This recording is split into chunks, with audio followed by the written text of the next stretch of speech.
কি একটা বাড়ি কিনে চলো সেখানে গিয়ে থাকি? না, যাবে না। সোহিনী, আমাকে রোজ সোসাইটিতে 500টা লোকের সঙ্গে মিশতে হয়। তারা কি বলে জানো? তারা বলে শ্বশুর বাড়িতে থাকে, ঘর জামাই।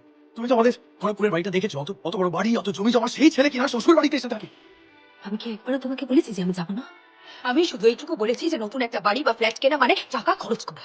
এত বড় সম্পত্তি রয়েছে, এখানে তো শুধু তুমি আর আমি থাকি। And what did you say? ঘর জামাই? হ্যাঁ, দেখো, আমি ভেরি ডিস্টার্বড। আমি আমি ঠিক নেই। প্লিজ প্লিজ প্লিজ আমাকে ডিস্টার্ব করো। আমি তোমাকে ডিস্টার্ব করেছি? করো না, কেন করো না? করো না আমি ডিস্টার্ব। আমি তো হতে চাই তোমার থেকে ডিস্টার্ব। কেন করো না আদি আমাকে disturb?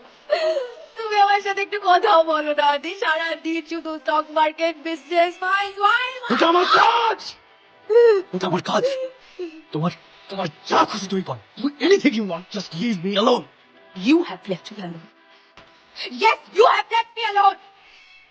Do you remember when was the last time তুমি আমায় নিয়ে কথা বলতে গেছিলে? আমরা কবে একটু কোয়ালিটি টাইম স্পেন্ড করেছিলাম, মনে আছে তোমার? আছে মনে? তোমার তো এটাও মনে নেই যে লাস্ট আমরা কবে আদর করেছিলাম।